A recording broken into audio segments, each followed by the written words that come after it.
ಈ ವೈದ್ಯಾಧಿಕಾರಿಗಳು. ಆದರೆ ಇವತ್ತು ಸುಪ್ರೀಂ ಕೋರ್ಟ್ ಸಹಿತ ಅವ್ರ ಕೈಯನ್ನು ಬಿಟ್ಟದ. ಇಲ್ಲ, ನೀವು ಹೋಗ್ಬೇಕಾಗ್ತದೆ. ಯಾಕಂದ್ರೆ ಈ ಜೀವನ ಏನದಪ್ಪ, ಭಾರತದ ಜೀವನ ಇರೋದು ಹಳ್ಳಿಗಳಲ್ಲೇ. ನೀವು ಹಳ್ಳಿಗೆ ಹೋಗ್ಬೇಕು ಅಂತ ಮಿನಿಮಮ್ ತಾಲೂಕು ಮಟ್ಟದಲ್ಲಾದರೂ ಹೋಗಬೇಕು. ನೀವು ಬೆಂಗಳೂರು ಅಥವಾ ಮತ್ತೊಂದು ಹುಬ್ಬಳ್ಳಿನೋ ಧಾರವಾಡೋ ಇವುಗಳನ್ನ ಇಟ್ಕೊಂಡು ಜನಸಾಮಾನ್ಯರ ಆರೋಗ್ಯಗಳಿಗೆ ಕಾಳಜಿ ಮಾಡಬೇಕು ಅನ್ನೋದು ಇದರ ಉದ್ದೇಶ. ಅದಕ್ಕಾಗಿ ವರ್ಗಾವಣೆಯನ್ನು ಮಾಡ್ಕೊಂಡಿದ್ದಾರೆ. ಆ ವರ್ಗಾವಣೆ ಆದ ತಕ್ಷಣ ಇವು ಕೆಲವೊಬ್ಬರು ಮೆಟ್ರೋಪಾಲಿಟನ್ ಸಿಟಿಲಿದ್ದಂಥ ವೈದ್ಯಾಧಿಕಾರಿಗಳು ಹೋಗ್ತಾ ಇಲ್ಲ ಅನ್ನುವಂಥ ಆರೋಪಗಳು ಕೇಳಿ ಬರ್ತಾ ಇದ್ದಾವೆ.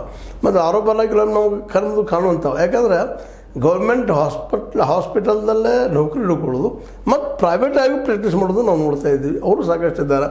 ಸರ್ಕಾರಿ ದವಾಖಾನೆ ನೌಕರಿ ಮಾಡ್ತಿರ್ತಾರೆ, ಮತ್ತೊಂದು ಎಲ್ಲಿ ಒಂದು ಕಡೆ ತಮ್ಮ ಡ್ಯೂಟಿಯನ್ನು ಮಾಡ್ತಿರ್ತಾರೆ. ಒಟ್ಟಿನಲ್ಲೇ ಈ ಕಲಿಕೆಯನ್ನು ಟೆಕ್ನಿಕಲ್ ಆಗಿದ್ದಂಥ ಈ ಕಲಿಕೆಯನ್ನು ವಿಶೇಷವಾಗಿ ಏನಪ್ಪ ಅಂತಂದ್ರೆ ಬುದ್ಧಿವಂತರ ಕಲ್ತಿರ್ತಾರೆ. ಅವರು ಆದಷ್ಟು ಈ ಮೆಟ್ರೋಪಾಲಿಟನ್ ಸಿಟಿಗಳ ಪ್ರೀತಿಯನ್ನು ಬಿಟ್ಟುಕೊಂಡು ಜನಸಾಮಾನ್ಯ ಸೇವೆ ಮಾಡಬೇಕಾಗಿದ್ದು ಅವರ ಮುಂದಿರುವಂಥ ಕರ್ತವ್ಯ ಅಂತ ಎಲ್ಲರಿಗೂ ಅರ್ಥ ಆಗ್ತದೆ.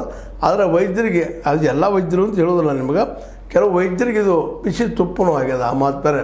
ಯಾಕಂದ್ರೆ ಅವರು ಬಯಸೋದು ನೆಮ್ಮದಿಯ ಬದುಕನ್ನು, ಆರಾಮಾಗಿರುವಂಥ ಬದುಕನ್ನು, ಮತ್ತು ಜೊತೆಗೆ ಚೈನಿ ಬಾಜಿ ಬದುಕನ್ನು ಬಯಸ್ತಾ ಇರ್ತಾರೆ. ಚೈನಿ ಬಾಜಿ ಅಂದರೆ ಏನಿಲ್ಲ, ಅದ್ರೊಳಗೆ ಅವ್ರೇನಪ್ಪ ಉಡಾತನ ಮಾಡ್ತಾನೆ ಅಂತ ಅಲ್ಲ.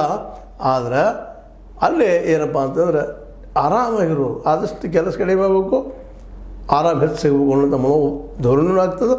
ಜೊತೆಗೆ ಮೆಟ್ರೋಪಾಲಿಟನ್ ಸಿಟಿಯಲ್ಲಿ ಇರೋದ್ರಿಂದಾಗೆ ಅಲ್ಲಿ ನಮಗೆ ಅನುಕೂಲಗಳು ಹೆಚ್ಚಾಗ್ತಾವೆ ಅನ್ನೋಂಥ ಒಂದು ಭಾವನೆಯೂ ಇರ್ಬೋದು. ಇದೆಲ್ಲ ನೆಲೆಯಲ್ಲಿ ಇದನ್ನ ಏನಾದ್ರೂ ಮೇಲೆ ಸ್ಕ್ವ್ಯಾಶ್ ಮಾಡಬೇಕು. ನಮ್ಗೆ